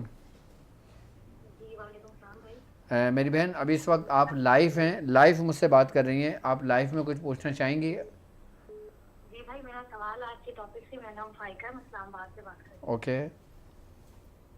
جی بھائی اس میں زکوٰۃ کے بارے میں آج ٹاپک ہے. تو جب ہم قرآن کی تفسیر پڑھتے ہیں تو نماز کے ساتھ ہر جگہ اکثر مقامات سے زکوٰۃ کا لفظ ملتا ہے. ٹھیک ہے. جی نماز کے ساتھ اللہ تعالیٰ نے زکوٰۃ کا حکم دیا ہے قرآن میں, اور میں اگر غلط نہیں شاید 14 جگہ پہ ایسے ہی ہے. ٹھیک ہے. تو مفتی صاحب سے سوال یہ ہے کہ اللہ تعالیٰ نے باقی ارکان اسلام کو کیوں نہیں سلیکٹ کیا, یہ زکوٰۃ کو کیوں نماز کے ساتھ ملایا ہے؟ اچھا میری بہن کا یہ سوال آپ سمجھ گئے نا؟ جی ٹھیک ہے جی بالکل میری بہن مفتی صاحب انشاءاللہ کو. جی دوسرا سوال بتائیں. جی میں نے ایک دفعہ خواجہ سراغ کو زکوٰۃ دی تھی تو انہوں نے یہ کہہ کے جتلا دی کہ ہمیں الاؤ نہیں زکوٰۃ لینا. تو کیا یہ درست ہے کہ ہم کسی خواجہ سراغ کو زکوٰۃ دے سکتے ہیں کہ نہیں؟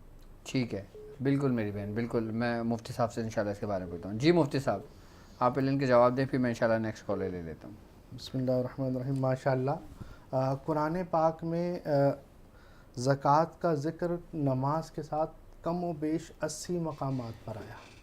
کم و بیش 80 مقامات پر آیا ہے. اور اس کے علاوہ بھی کئی جگہوں پر زکوٰۃ کے بارے میں اللہ تبارک و تعالی نے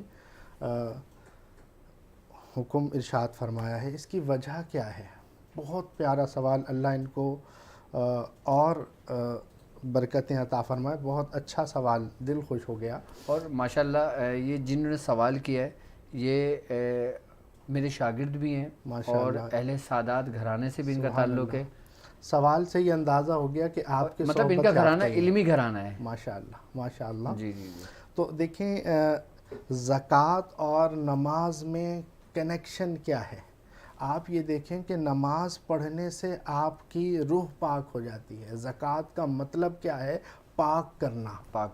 تو جب آپ کی روح پاک ہو گئی, اس روح کو پاک کرنے کے لیے پہلے آپ نے زبان پاک کی. سرکار عالم صلی اللہ علیہ وسلم نے جیسے بنی الاسلام علی خمس ارشاد فرمایا. یہ کتاب الایمان میں حدیث ہے اور مسلم شریف میں 8 نمبر 8 ہے.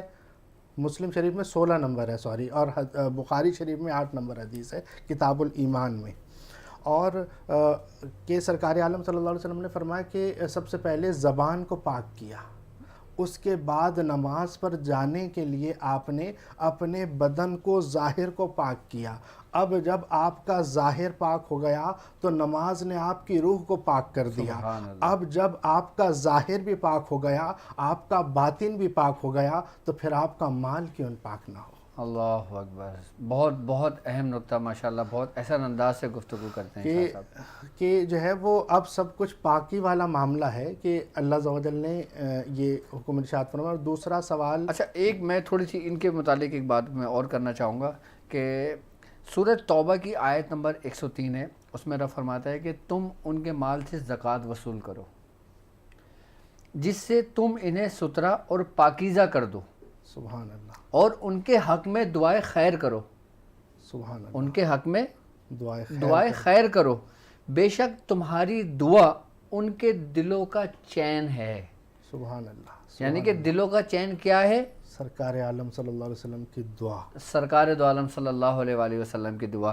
اور بے شک اللہ سننے والا اور جاننے والا ہے. سبحان اللہ. سبحان اللہ.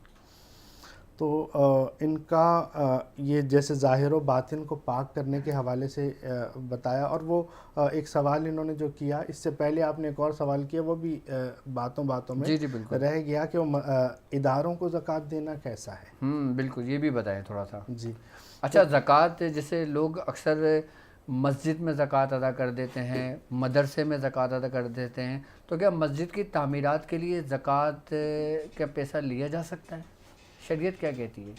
جی قرآن کہہ رہا ہے نا کہ انما الصدقات للفقراء, کہ صدقات جو ہیں وہ فقراء کے لیے ہیں, والیتامی والمساکین, کہ جو ہے نا وہ یتیموں کے لیے ہیں, مسکینوں کے لیے ہیں. ان کو فقیروں, یتیموں اور فقیروں, مسکینوں اور یتیموں کی اگر آپ تعریف دیکھیں تو یہ تعریف کیا ہے, تو پھر ہمیں پتہ چلے گا. اب مطلب مختصر پہلے بیان کر دوں کہ مسجد میں ڈائریکٹ زکوٰۃ نہیں لگتی. اچھا مسجد میں زکوٰۃ نہیں لگتی. قرآن نے صاف ارشاد فرمایا کہ مصارف زکوٰۃ جو قرآن نے ارشاد فرمایا ہے اس میں کوئی مسجد نہیں ہے. ٹھیک ہے. مصارف زکوٰۃ میں مدرسے کی تعمیر نہیں ہے. جی، تو اب جب مدارس میں یا مسجدوں میں کرتے ہیں وہ شرعی ہیلہ ہے. شرعی ہیلے کے حوالے سے میں ضرور عرض کروں گا. تو سب سے پہلے تو فقیر دیکھیں کہ فقیر ہوتا کون ہے. بالکل.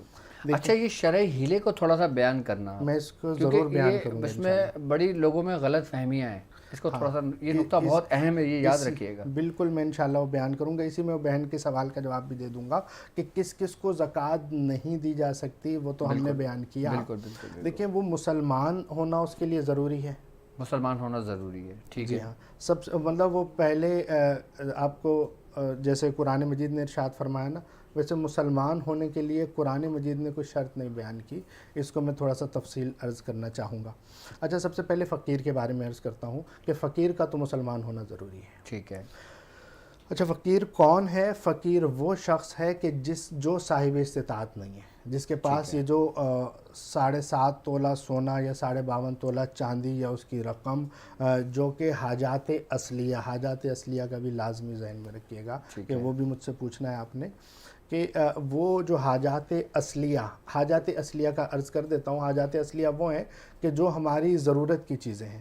بھلے آپ کی گاڑی اگرچہ لاکھوں کی ہو، کروڑوں کی بھی ہو، وہ آپ کے استعمال میں ہے تو آپ کی حاجت اصلیہ کہلائے گی. حاجت اصلیہ جو آپ کے استعمال میں چیزیں ہیں. موبائل بھی جتنا بھی مہنگا ہو وہ آپ کی حاجت اصلیہ میں ہے، اس کا زکوٰۃ ادا نہیں کریں گے. ٹھیک ہے. اچھا یہ دیکھیے گا کہ جو شخص اتنا مالیت نہ رکھتا ہو وہ فقیر ہے.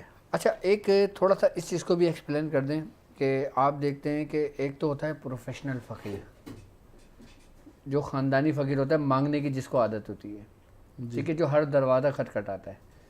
ایسے لوگوں کے لیے شریعت میں کیا حکم ہے؟ اور پھر ظاہر سی بات ہے کیونکہ آپ دیکھیں نا کہ جب رمضان آتے ہیں تو پھر ہر جگہ سے کراچی کی طرف لوگ کوچ کر جاتے ہیں، صرف کس لیے کہ کراچی ایک ایسا شہر ہے کہ جہاں پہ زکوٰۃ اربوں میں تقسیم کی جاتی ہے، جہاں پہ زکوٰۃ ہر بندہ، یعنی کہ میں نے ایسے لوگوں کو بھی زکوٰۃ ادا کرتے ہوئے دیکھا ہے شاہ صاحب کہ جن پہ زکوٰۃ واجب نہیں ہے، فرض نہیں ہے، وہ خود بھی زکوٰۃ ادا کر رہے ہیں. سبحان اللہ. میں نے ایسے لوگوں کو بھی دیکھا ہے. سبحان تو اللہ. ایسے آپ دیکھیں ابھی آپ تھوڑا سا گاڑی باہر نکالیں اپنے اسٹوڈیو سے جب جائیں گے تو آپ جہاں کھڑے ہوں گے ٹک ٹک ٹک ٹک آپ کا شیشہ نوک کریں گے کہ بھائی ہماری مدد کر دو. آپ نہیں کرو گے تو پھر وہ پتہ نہیں اول فول آپ کو بولتے ہیں. ایسے لوگوں کے بارے میں شریعت کیا کہتی ہے؟ یہ تو پروفیشنل لوگ ہیں نا، پروفیشنل بیگرز. بالکل. مطلب جو پیشہ ورانہ ایسے لوگوں کو دینا چاہیے. ایسے لوگوں کو دیکھیں، اگر وہی بات جو میں فقیر شرعی کی آپ کو تعریف بتا رہا ہوں کہ اگر وہ شخص فقیر شرعی ہے، شرعی فقیر وہ ہوتا ہے جو صاحب استطاعت نہ ہو. ہم نے یہ دیکھا کہ پچھلے دنوں ایک تصویر وائرل ہو رہی تھی کہ ایک فقیر سویا ہوا ہے اور 5-5 ہزار کی گڈیاں اس کے سڑک کے نیچے پڑی ہوئی ہیں. تو مطلب وہ اور لاکھوں روپے کے مالک ہوتے ہیں. اگر آپ کو پتہ ہے کہ یہ پروفیشنل ہے اور یہ صاحب استطاعت ہو چکا تو آپ کی زکوٰۃ ادا نہیں ہوگی. مجھے ایک واقعہ یاد آ گیا، میں اپنے چاہنے والوں کو واقعہ سنا دوں. حضرت عمر فاروق رضی اللہ تعالیٰ عنہ کا جب دور خلافت حضرت عمر فاروق رضی اللہ تعالیٰ عنہ تھا تو آپ نے دیکھا کہ ایک شخص آیا اور اس نے دروازہ بجایا اور اس نے کہا کہ میں بھوکا ہوں، مجھے روٹیاں دیں. تو حضرت عمر فاروق رضی اللہ تعالیٰ عنہ نے آپ نے اس سے حاجت پوچھی اور حکم دیا کہ بیت المال سے اس کو جتنی روٹی کی ضرورت ہے اس کی حاجت کو پورا کر دیں. تو اس کو دے دی گئی. پھر آپ دوسرے دن دیکھا پھر اس نے وہی سوال کیا، پھر آپ نے اس کو دے دیا. پھر تیسری دفعہ آیا، پھر آپ نے اس کو دے دیا. پھر آپ نے دیکھا کہ یہ کرتا کیا ہے. پھر آپ نے دیکھا کہ اس نے دوسرا دروازہ بجایا، پھر حاجت پھر تیسرا دروازہ بجایا، پھر حاجت مانگی. پھر آپ اس کے قریب گئے، اس کے ہاتھ سے آپ نے روٹی چھین لی، روٹی واپس لے لی آپ نے ان کے ہاتھ سے، اس شخص سے آتے. اور پھر آپ نے سخت الفاظ کہے، باقاعدہ یہاں تک تاریخ میں ملتا ہے کہ آپ نے اس شخص کو کوڑے مارنے کا حکم دیا. تو اس سے یہ تھا کہ جو واقعی صاحب جس کو ضرورت ہے وہ اس سے محروم رہ جاتا ہے. اب ایک شخص ہر دروازہ بجائے اپنی حاجت پورا کرنے کے لیے، اب جب ایک دروازے سے اس کی حاجت پوری ہو گئی تو پھر اس کو دروازہ دوسرا بجانے کی ضرورت نہیں ہے، لیکن وہ پھر بجا رہا ہے. تو یہ واقعہ مجھے یاد آ گیا تھا آپ کا جی میں عرض کر رہا تھا فقیر شرعی کے حوالے سے، تو اس میں یہ دیکھ لیں کہ جس کو آپ زکوٰۃ دے رہے ہیں وہ فقیر شرعی ہے یا نہیں، یعنی وہ صاحب استطاعت تو نہیں۔ اگر وہ صاحب استطاعت نہیں ہے تو اس کو زکوٰۃ دی جا سکتی ہے ضرورت مند کو۔ پھر قرآن کہہ رہا ہے والیتامیٰ، یتیم کون ہے؟ آج کل جس کا مطلب عموماً ہمارے ہاں مشہور ہے کہ جس کے والد صاحب نہ ہوں تو وہ یتیم ہے، ایسا نہیں ہے۔ نابالغ بچہ جس کے سر سے باپ کا سایہ اٹھ گیا وہ یتیم کہلائے گا بلوغت تک۔ بلوغت تک؟ بلوغت کے بعد وہ یتیم نہیں کہلاتا۔ اچھا جی، تو یہ یتیم کی تعریف ہے۔ تو جو یتیم بچہ ایسا کہ جس کے سر پر باپ کا سایہ نہ ہو اور وہ ضرورت مند ہو تو اس کو بھی زکوٰۃ دی جا سکتی ہے۔ اور مساکین، مسکین کون ہے؟ مسکین وہ ہے کہ جس کے پاس ایک وقت کا کھانا بھی موجود نہ ہو، وہ اتنا ضرورت مند ہو، تو اس کو مسکین کہا جاتا ہے۔ تو یہ شرعی تعریفیں ہیں ان اچھا میری بہن نے سوال کیا تھا خواجہ سراؤں جی ہاں زکوٰۃ کا، اسی طرف آ رہا ہوں میں کہ اگر وہ قرآن نے جو ممنوعات ہیں ان میں خواجہ سرا نہیں ہے۔ خواجہ سرا مسلمان ہے اور جو ہے اگر ضرورت مند ہے تو دے سکتے ہیں، دے سکتے ہیں، لیکن اگر چونکہ وہ پروفیشنل بیگرز اگر ہوں اور وہ واقعی صاحب استطاعت ہوں تو نہیں دیا جا سکتا۔ لیکن کوئی ممنوع شریعت میں نہیں ہے کہ خواجہ سرا کو زکوٰۃ نہیں دے سکتے۔ اگر وہ ضرورت مند ہے، وہ فقیر ہے، یتیم ہے، مسکین ہے، ضرورت مند ہے، تو اب آپ اس کو زکوٰۃ دے سکتے ہیں۔ اچھا، اس کے بعد جب بات ہو رہی تھی کہ اداروں کو زکوٰۃ دی جا سکتی ہے یا نہیں، بالکل ٹھیک ہے۔ اچھا، سب سے پہلے سوری میں ایک پہلے بھی نقطہ بیان کیا وہ رہ گیا کہ مسلمان ہونے کی شرط قرآن جو ہے نا مؤلف القلوب ایک قرآن نے بیان کیا تھا کہ ایسے کفار جن کے دل میں اسلام کی محبت پیدا کرنی ہو تو ان کو بھی آپ زکوٰۃ دے سکتے ہیں، وہ ضرورت مند ہوں تو۔ یہ قرآن کا حکم ہے، قرآن کا حکم ہے۔ تو حضرت عمر فاروق رضی اللہ تعالیٰ عنہ نے اپنے دور میں اس چیز کو موقوف قرار دے دیا گیا تھا، اور اس پر تمام صحابہ کا اجماع ہوا تھا کہ اب مؤلف القلوب چونکہ اسلام اب غالب ہو چکا ہے تو اب ایسا نہیں کیا جائے گا کہ پہلے چونکہ اسلام غالب بظاہر نہیں تھا تو اسلام میں ہم جو ہے وہ جو کفار تھے ان کو ضرورت پوری کر کے اسلام کے قریب لایا جاتا تھا۔ ویسے تو چند علماء نے آج بھی فرمایا کہ جیسا کہ غیر مسلم مسلمانوں میں آ کر ان کی ضروریات کو خریدتے ہیں، ٹھیک ہے، غیر مسلم جس طرح سے مسلمانوں کی ضرورتوں کو خرید کر ان کو اپنے قریب کرتے ہیں، تو یہ وہ وقت ہے کہ اس وقت میں مسلمان اپنا جو مال ہے اس سے ان کے غریبوں کی مدد کر کے اسلام کے قریب لے کر آئیں۔ تو مسلمان ہونا جس پر زکوٰۃ فرض ہے اس کے لیے لازم ہے، جس کو دیا جائے اس کے لیے شرط نہیں ہے۔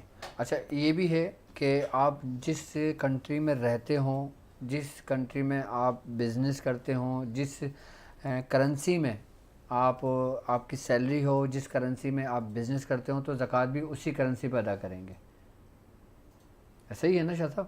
جی بالکل، ہماری شریعت تو یہی کہتی ہے نا۔ جی ہاں، کیونکہ بعض لوگ اب ایسا کرتے ہیں کہ ظاہر سی بات ہے کہ ایک شخص اگر یو ایس اے میں رہتا ہے تو اب ظاہر سی بات ہے یو ایس اے میں اس کو کچھ ایسے لوگ نہیں ملتے کہ جس کو وہ زکوٰۃ دے، اب وہ کیا کرے؟ اب وہ زکوٰۃ کس طرح ادا کرے؟ جی وہ ضرورت مندوں کو دے گا۔ دیکھیں کرنسی کوئی بھی ہو، کرنسی کہیں کی بھی ہو، نہیں ایک شخص مثال کے طور پہ شاہ صاحب اس کو تھوڑا سا سمجھیں تاکہ لوگ بھی دیکھ رہے ہیں، میں نے آپ سے کہا کہ میں سوالات لوگوں کی طرف سے کروں گا۔ سبحان اللہ۔ ایک شخص سپوز کہ ڈالر میں بزنس کرتا ہے، اب مثال کے طور پر اس کے پاس $1000 موجود ہے اور وہ صاحب استطاعت ہے، اب وہ جو زکوٰۃ ادا کرے گا وہ ڈالر کی رقم میں زکوٰۃ ادا کرے گا، پاکستانی اس میں رقم ادا کرے گا؟ کنورٹ کیا جا سکتا ہے۔ دیکھیں وہ $1000 اگر اس کے پاس ہے، اس کی مالیت دیکھے گا کہ وہ مالیت کیا 7.5 تولہ سونا یا 52.5 تولہ چاندی کی مقدار کو پہنچ گئی؟ اگر پہنچ گئی تو اسی میں سے 2.5% نکال لے گا، 2.5% نکال دے گا، جتنا بھی مطلب اس کے پاس جو ہے، جتنا بھی مال ہے اس کے پاس، اس کا 2.5% اٹھائے گا اور اللہ کی بارگاہ میں اچھا اب آپ تھوڑا سا شرعی ہلے کو بتا دیں تاکہ میں لوگوں کی کالز لے لوں کیونکہ ٹائم بہت تیزی سے نکل رہا ہے۔ شرعی ہیلا دیکھیں ضرورت کے تحت ہے، جیسا کہ وہ اداروں کی بات ہو رہی تھی کہ مسجدوں میں زکوٰۃ ڈائریکٹلی نہیں لگتی، مدارس میں زکوٰۃ ڈائریکٹلی نہیں لگتی، اور بہت سارے جگہیں ایسی ہیں کہ جن پر ہم زکوٰۃ دے رہے ہوتے ہیں بظاہر اس پر نہیں لگتی، تو اس کے لیے شرعی ہیلا ضرورت کے تحت ہے، ورنہ شرعی ہیلا ضرورت کے تحت نہ ہو تو متفقہ طور پر حرام ہے۔ شرعی ہیلا کیا ہے کہ شرعی ہیلا یہ ہے کہ جیسے اس کی صورت قرآن مجید میں سورہ صاد آیت نمبر 44 ہے کہ حضرت ایوب علیہ السلام جب بیمار تھے، انہوں نے اپنی زوجہ کو آواز دی تو وہ کچھ دیر سے پہنچی، تو آپ نے جلال میں فرمایا کہ میں قسم کھاتا ہوں کہ جب میں صحت مند ہوا تو تمہیں 100 کوڑے ماروں گا۔ تو اب اتنی بڑی سزا اور بظاہر حضرت ایوب علیہ السلام، تو رب تعالیٰ نے اس کا ہیلا قرآن مجید میں فرمایا کہ اے ایوب علیہ السلام آپ ایک جھاڑو کے 100 تنکے لے لیجئے اور وہ ماریے، تو آپ قسم نہ توڑیے گا۔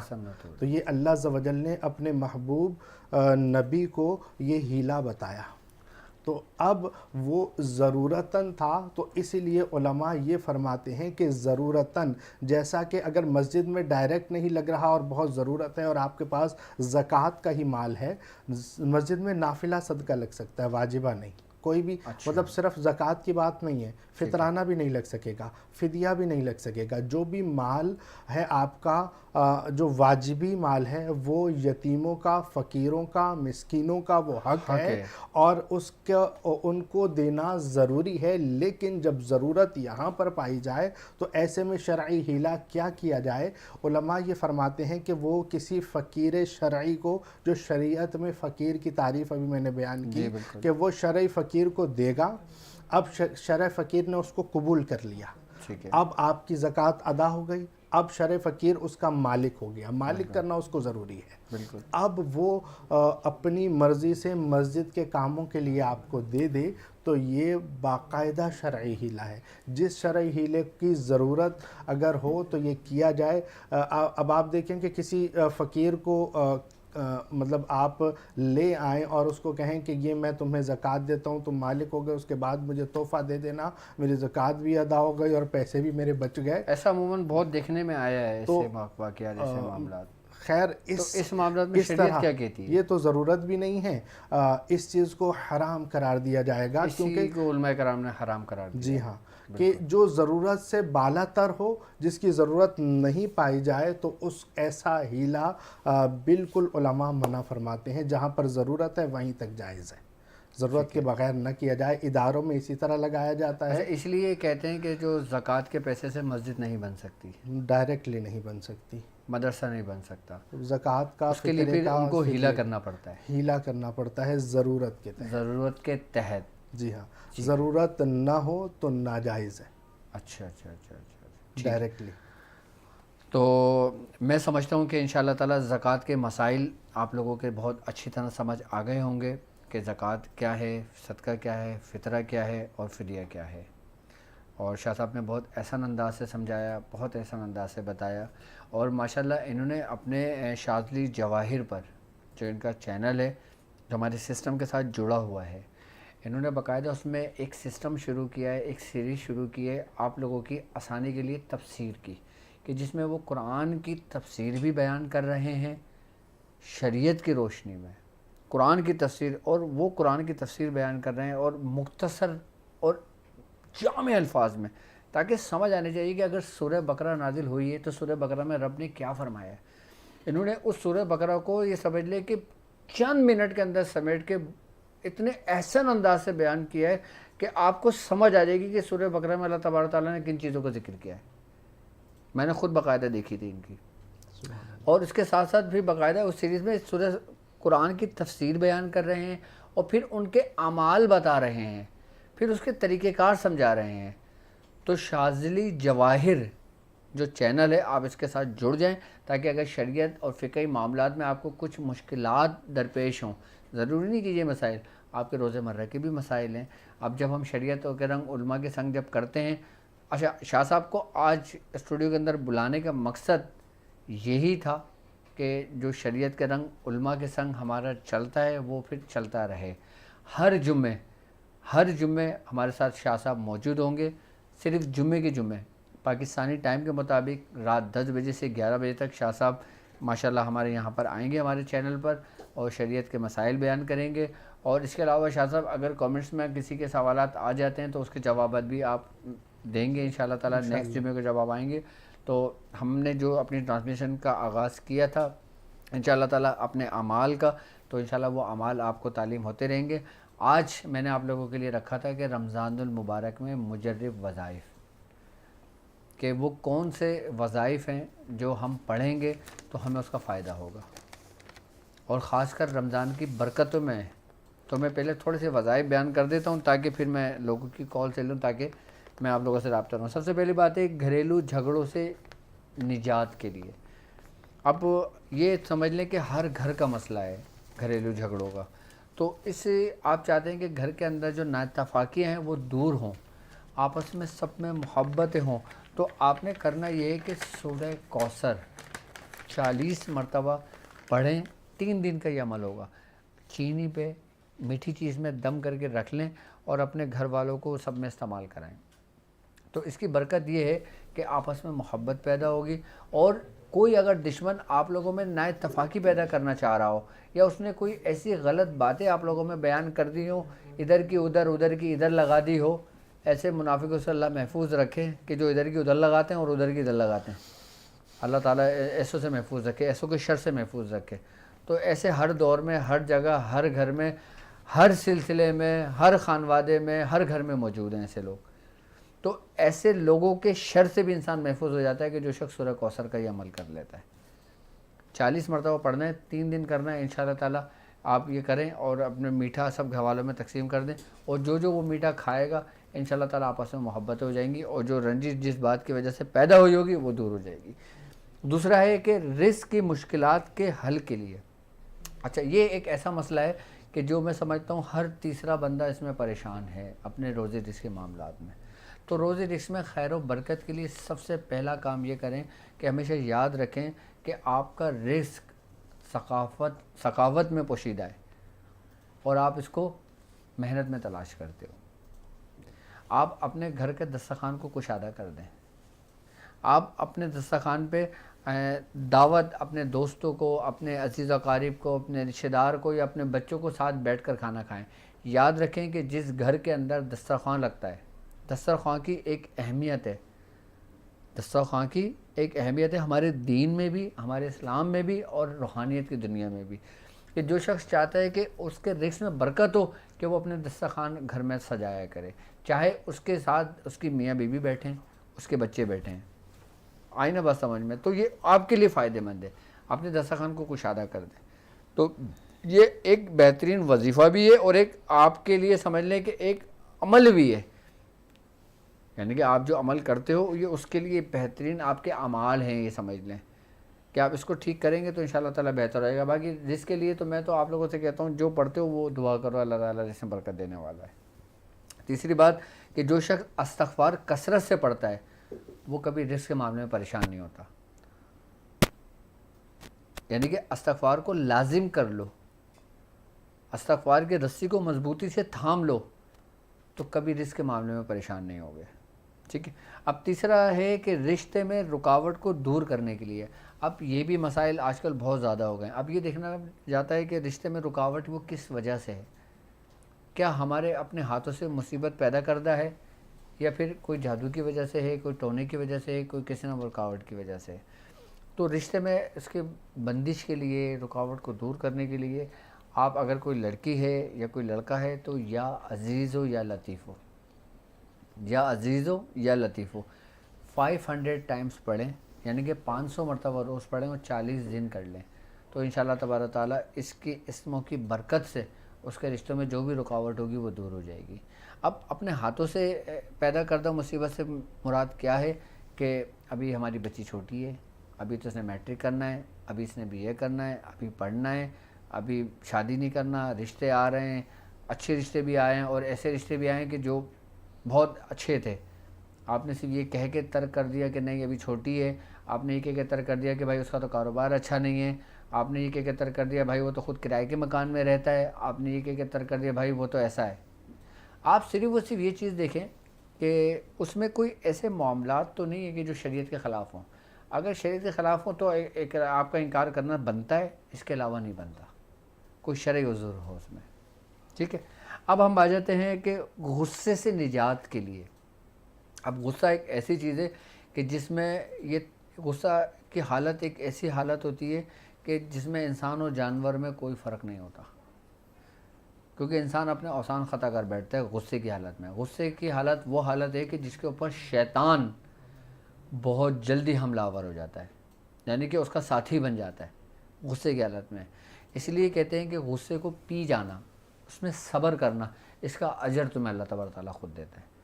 جب کبھی آپ غصے کی حالت میں ہو یا آپ دیکھیں کہ کسی بات پہ آپ کو غصہ آ رہا ہو, آپ کا ٹمپریچر بڑھ رہا ہو, تو آپ درود شریف پڑھنا شروع کر دیں, صلی اللہ علیہ محمد. آپ یہ پڑھنا شروع کریں, آپ دیکھیں کہ آپ کو غصہ بالکل نارمل ہونے شروع ہو جائے گا. اور جب آپ یہ پڑھنے شروع کریں گے تو آپ اگر غصہ شدت کا ہو تو آپ وضو کر لیں. یہاں تک حکم ہے کہ اگر آپ کھڑے ہوئے ہیں تو بیٹھ جائیں, اگر بیٹھے ہوئے ہیں تو لیٹ جائیں, تاکہ آپ کو غصہ ٹھنڈا ہو جائے. لیکن عمل یہی کریں کہ اگر غصہ شدت کے حالت میں تو وضو کر لو جا کے, اس میں بھی کم نہیں آ رہا, اگر کھڑے ہو تو بیٹھ جاؤ, بیٹھے ہوئے تو لیٹ جاؤ, اور درود شریف کا ورد کرو. انشاءاللہ تعالیٰ غصے کی حالت بہت جلدی ختم ہو جاتی ہے. اور اگر شوہر کو غصہ آتا ہے تو بیوی کو چاہیے کہ درود ابراہیم 70 مرتبہ چینی پہ یا کسی میٹھی چیز میں یا پانی میں دم کر کے یا دودھ میں دم کر کے اپنے شوہر کو پلائے, اس کے غصے کی حالت ٹھنڈی ہو جائے گی. بعض بات پہ غصہ آ جانا, بعض بات پہ ذلیل کر دینا, بعض بات پہ معاملات کا بگڑ جانا, تو اس کے لیے درود ابراہیمی 70 بار پڑھ کے, اگر آپ کی اولاد ہے آپ اپنی اولاد کو پلائیں, اگر شوہر ہے تو شوہر کو پلائیں, اگر آپ کے گھر والے ہیں بڑے ہیں تو آپ ان کو بھی استعمال کر سکتے ہیں. اچھا, اب ہم آ جاتے ہیں کہ برے خوابوں سے حفاظت کے لیے, یعنی کہ وہ خواب کہ جسے ہمیں ڈر لگتا ہے, وہ خواب کہ جو سمجھ لیں کہ ہمیں تنگ و پریشان کر دیتے ہیں. آپ چاہتے ہیں کہ برے خواب آپ کو نہ آئیں, آپ اس سے محفوظ رہیں, تو آپ جب اپنے بستر پر لیٹا کریں تو وضو کر کے لیٹا کریں, اور اپنے سینے پہ ہاتھ رکھ کے اسم یا قدوس, ٹھیک ہے, آپ نے یا قدوسو 17 مرتبہ پڑھ لیں یا 70 مرتبہ پڑھ لیں, اپنے سر پہ دم کر لیں اور داہنی کروٹ لے کے سو جائیں, سوال ہی نہیں پیدا ہوتا آپ کو برے خواب آئیں. اب قرض کی ادائیگی کے لیے, اب یہ ایک ایسا معاملہ ہے کہ قرض کی ادائیگی میں ہر دوسرا بندہ پریشان ہوا ہے, چاہے وہ 1 روپے کے قرض میں ہو یا 1 لاکھ روپے کے قرض میں ہو یا 1 کروڑ کے قرض میں ہو.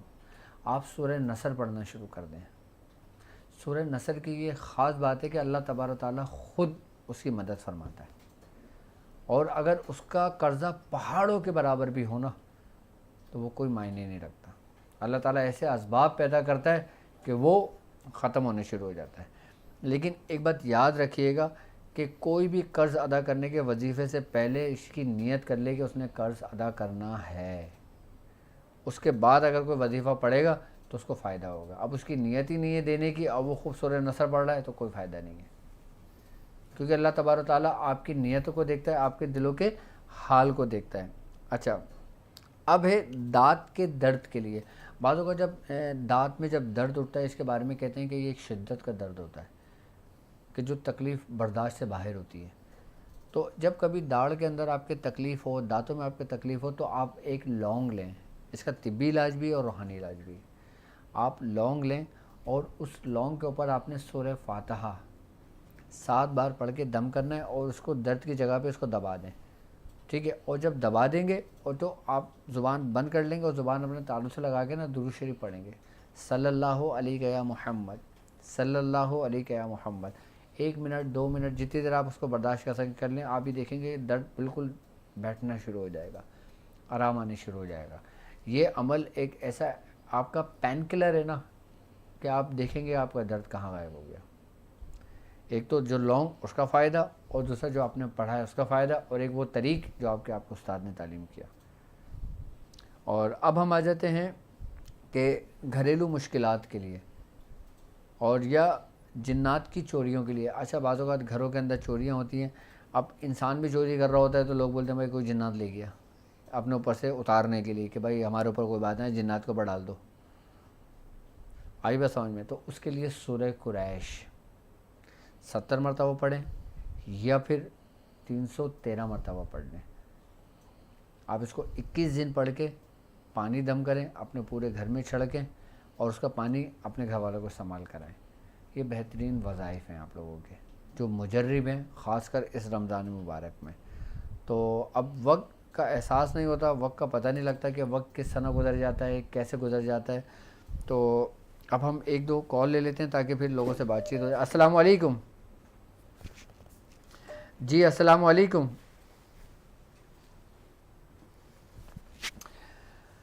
تو اچھا، آپ لوگوں کے لیے میں نے ممبرشپ کا ایک سلسلہ رکھا ہے کہ آپ ہماری ویب سائٹ پر drabdulwadisadli.com پر ماہ رمضان میں آپ لوگوں سے میں بارہا کہتا رہا ہوں کہ آپ لوگ اپنی ممبرشپ لے لیں، وہاں پہ سائن اپ کر لیں۔ اس کا فائدہ آپ کو یہ ہوگا کہ پورے سال آپ کی وہ ممبرشپ ویلڈ رہے گی۔ ہم نے اپنے ویب سائٹ پر پیشنٹ پورٹل کے نام سے ایک پیج متعارف کرایا ہے کہ جس کی ممبرشپ لینے سے آپ کا علاج، اس کے طریقہ کار اور اس کے علاوہ بہت کچھ انشاءاللہ آپ کے لیے ہوگا انشاءاللہ۔ تو اب کو کالے تو خیر سلسلہ جاری رہے گا، لیکن وقت بہت تیزی سے گزر رہا ہے۔ جی السلام علیکم۔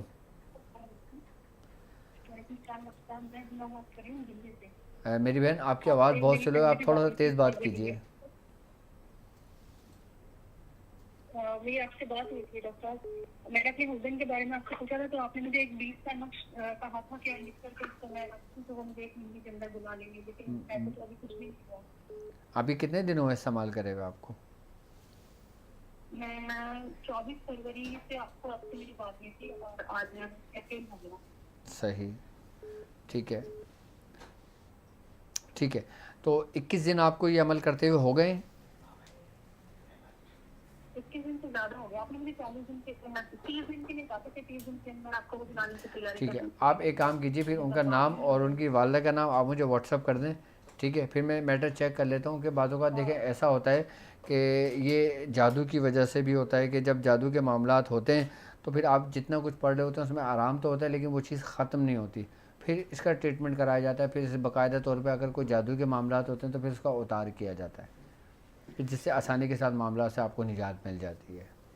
اچھا، یہ وظائف پڑھنا، یہ عمل کرنا، یہ آپ کو فائدہ دیتے ہیں، لیکن جب بیماری ہوتی ہے، جب انسان کو بخار چڑھتا ہے، نزلہ زکام ہوتا ہے تو آپ نارملی میڈیسن لے لیتے ہیں، جیسے کوئی پیناڈول لے لیں یا بروفین لے لیں یا کوئی پین کلر لے لیں، آپ کو آرام آ جاتا ہے۔ لیکن اللہ نہ کرے جب کوئی آپ کو موذی مرض ہو جاتا ہے، جیسے گردے میں پتھری ہو گئی، جیسے لیور کا کوئی پرابلم ہو گئی، اب یقیناً جب تک اس کا آپریٹ نہیں ہوگا آپ کو کوئی دوا فائدہ نہیں کرے گی۔ دوا اس وقت تک فائدہ کرتی رہے گی کہ آپ کو زیادہ درد نہیں ہوگا، لیکن اب وہ اگر کڈنی میں کسی کے پتھری ہے تو وہ پتھری تو رہے گی نا، میڈیسن کیا کرے گی، زیادہ اس کو آرام دے گی آپ کو۔ تو بالکل وظائف کی اہمیت اسی طریقے سے ہے، اور جب آپ اسے بالکل مکمل نجات چاہیں گے تو یقیناً آپ آپریٹ کروائیں گے تو پھر وہ پتھری نکل جائے گی آپ کے گردے سے، تو آپ بالکل نارمل ٹھیک ہو جائیں گے۔ اسی طریقے سے جنات، جادو، ان کی مثال ہے کہ جب انسان اس سے بہت زیادہ متاثر ہو جاتا ہے تو پھر اس کے لیے اس کا پورا پراپر اتار کیا جاتا ہے۔ اچھا، اتار پھر باقاعدہ ہانڈی کے ذریعے بھی کیا جاتا ہے، پھر چوکی کے ذریعے کیا جاتا ہے، پنچی کے ذریعے کیا جاتا ہے، پھر مختلف طریقوں سے کیا جاتا ہے۔ تو اب یہ سلسلہ جو ہمارا شروع ہے تو انشاءاللہ تعالیٰ میں کوشش کروں گا رمضان میں آپ کو اتارے کے طریقہ کار بھی آپ کو سمجھاؤں، جس طرح میں عملیات کے طریقے بتاتا ہوں، آپ کو عمل بتاتا ہوں۔ اب کل سے پھر عمل کے لیے تیار ہو جائیں، اپنی بیاض نکال لیں اور انشاءاللہ تعالیٰ پھر وہ عمل لکھنا شروع کر دیں۔ جمعے شاہ صاحب مفتی سید بابر شاہ گیلانی میرے ساتھ ہر جمعے آپ کی خدمت کے لیے موجود ہوں گے، اور ویسے پرسنلی اگر ان سے کوئی رابطہ کرنا چاہتے ہیں، پرسنلی ان سے کوئی بات کرنا چاہتے ہیں تو آپ شاذلی جواہر چینل آپ اس کو جوائن کر لیں، آپ اس کے ذریعے آپ شاہ صاحب سے رابطہ کر سکتے ہیں۔ میری طرف سے آپ لوگوں کو اس کی اجازت ہے، کیونکہ یہ سمجھ لیں کہ میرے ہی ہیں، میرے ساتھی ہیں یہ۔ تو وقت بہت تیزی سے گزرتا ہے، وقت کا احساس نہیں ہوتا، وقت کا پتہ نہیں لگتا۔ تو اب مجھے اجازت دیجیے اس بات پہ کہ آپ اپنا بہت خیال رکھیں گے۔ السلام علیکم ورحمۃ اللہ وبرکاتہ۔